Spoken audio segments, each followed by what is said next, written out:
everyone, it's Monday, it's 4 o'clock. You know what that means. It's time for At Home with Vanessa Kantab. Welcome to my kitchen. I'm so excited to have you joining me today.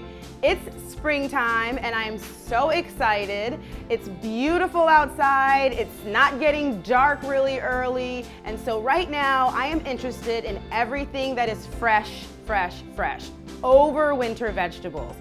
So today I've got 2 new recipes for you, and of course I have some conversations with Kristian. You're not going to believe what he said, and make sure you stick around to the end. I've got some really great tips for you today. So let's get started.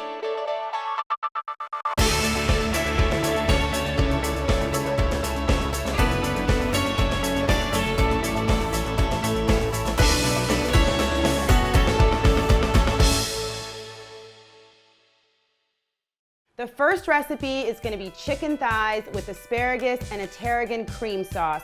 I love this recipe. So we're going to get started with chicken thighs. I always try to find the ones with the bone and the skin. It really lends itself to a little bit more flavor. So make sure you find those in the grocery store. All right, so what we want to do is just get started with some salt and some pepper. So really easy.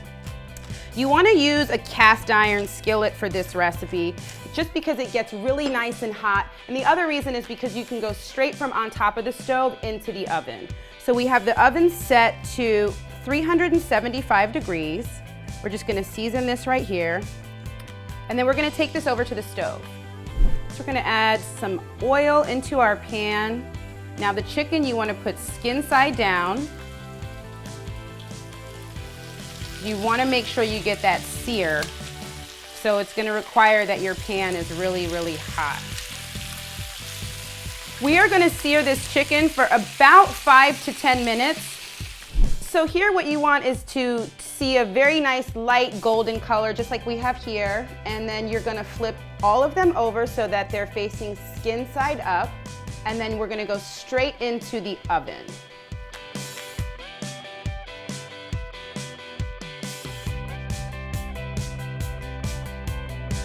Okay, so our chicken is ready. Oh, it smells so good.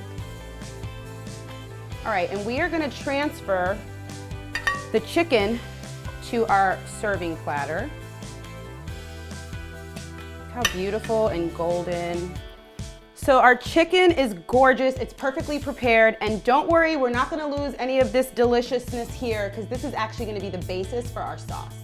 The sauce has asparagus. This is our favorite spring vegetable right now, right? So we just want, for the asparagus, we're gonna cut this into about 1-inch pieces.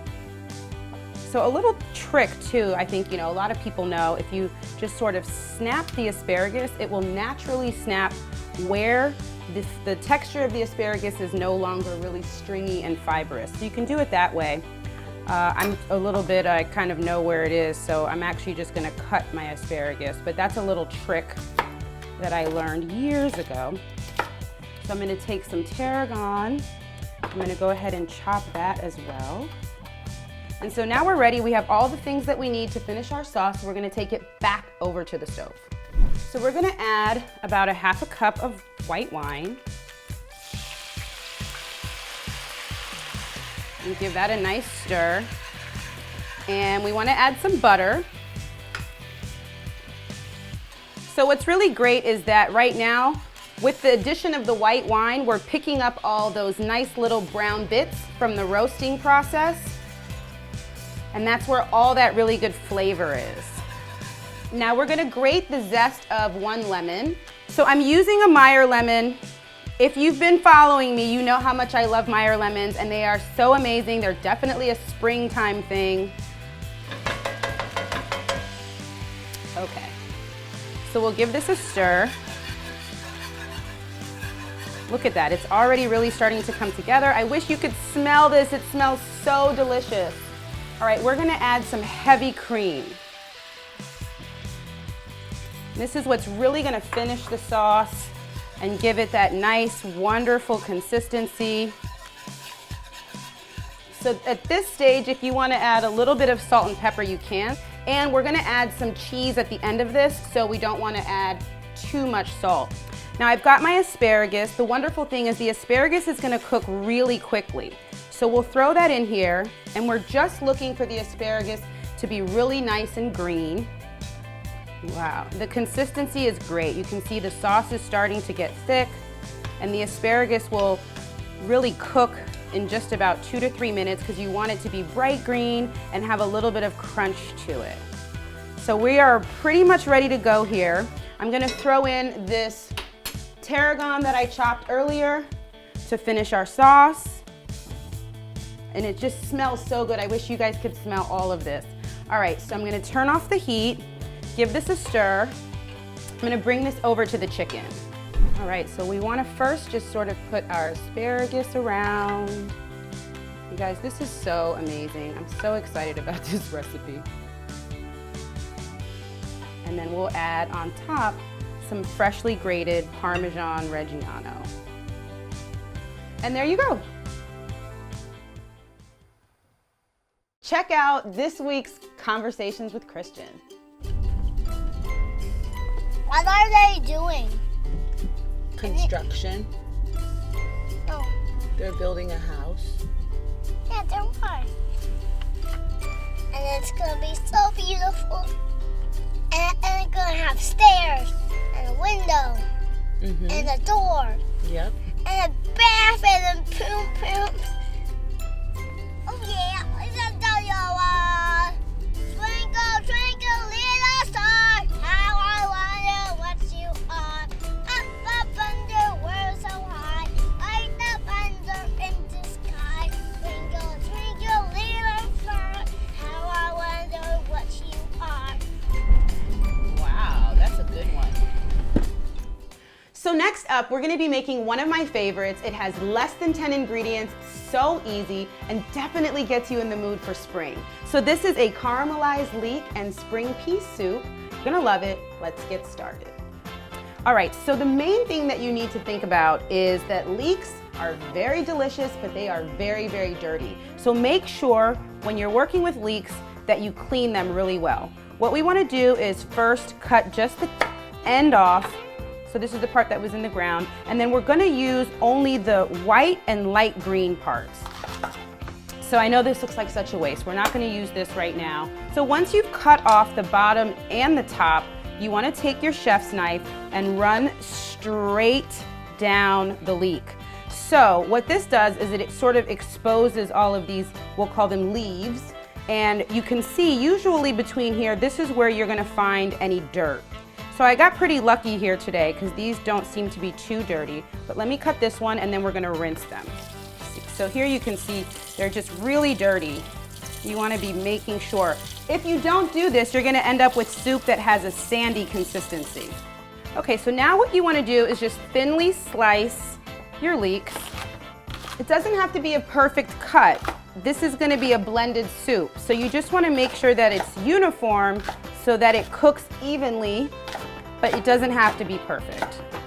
When you find the leeks in the grocery store, they tend to be all different sizes. So at the end of the day, you want about 1 cup of leeks for this recipe. So depending on if they're really skinny, you may need 2 or 3, and sometimes the really big leeks, you might actually only need 1.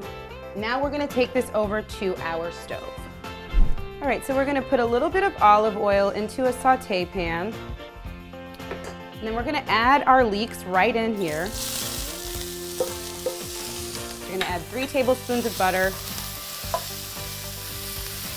And we wanna do this really nice low and slow, so we don't wanna cook the leeks too fast. We're looking for them to be soft, golden brown, and sweated down. It's gonna take about 5 to 10 minutes, and you wanna use a medium-low temperature.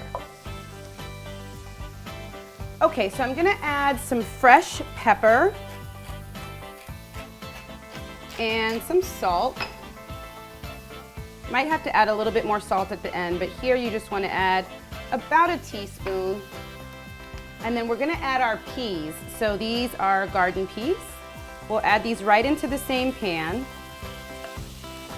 So pretty and green. I love this. And right away, you don't have to wait. We'll go ahead and add our chicken stock. We want to give it about 5 minutes just to all get really nice and happy together, and then we're going to take it to the blender. So I'm gonna put the blender right into my sink just to make sure I don't spill anything. We're gonna have our soup. We're gonna pour it right into our blender. Depending on the size of your blender, you wanna make sure whenever you are blending something really hot that you don't fill it all the way to the top. So one more little trick that I have for you guys to make sure that your pea soup is just that beautiful green color that we want it to be is we're going to add about 3 tablespoons of fresh parsley right into the blender. So whenever you're blending anything, especially hot soup, you want to start off slow and then work your way up. So we're going to start our blender. We'll gradually take up the speed.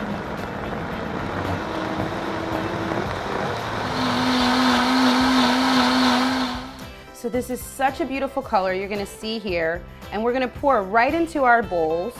I guess today we have one bowl. Look at this gorgeous green color. I love this recipe and it's so easy. Anytime I can do less dishes, I'm a happy girl. So we're gonna garnish this with, again, if you don't want this, you don't have to, because we're gonna use some bacon. You know I love bacon. We'll put that right in the middle. And then for that extra bit of creaminess, we've got some buttermilk here. Make sure you shake it really well, and then you'll just go ahead, and there you go. This is caramelized leek and spring pea soup.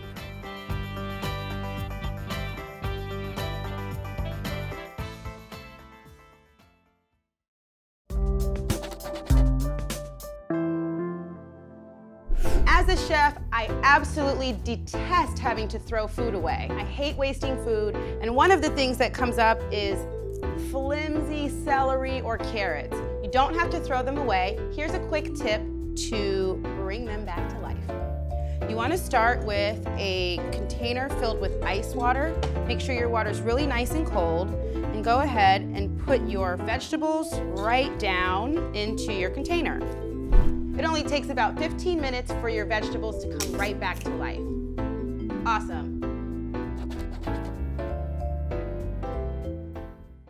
All right, guys, I'm looking through my mailbag, and it looks like you really just have a lot of questions about spring cleaning. So let me give you guys sort of my favorite go-to tips. You know I live in a really small space, and so I like to look at not just clothes. I definitely take this time to edit everything. So toys, books, puzzles, everything I can sort of look at. Things that are, outdated or just, a little bit more junior than Kristian really is using right now, I'll definitely hand those off to a girlfriend of mine who has a baby or a child a little bit younger. And anything that I can't hand off, I will give to my favorite local charity. And so that's just a really great way to make some extra space and also do something that I guess you feel good about. So just remember, guys, you can send me your questions right on the YouTube page, or you can DM me directly on my Instagram at Vanessa Kontab. I'm always excited to answer any questions that you have. And tune in next week. We've got more recipes, more tips, of course, conversations with Kristian, because if it's Monday and 4 o'clock, you are at home with Vanessa Kontab. See you next week. Bye.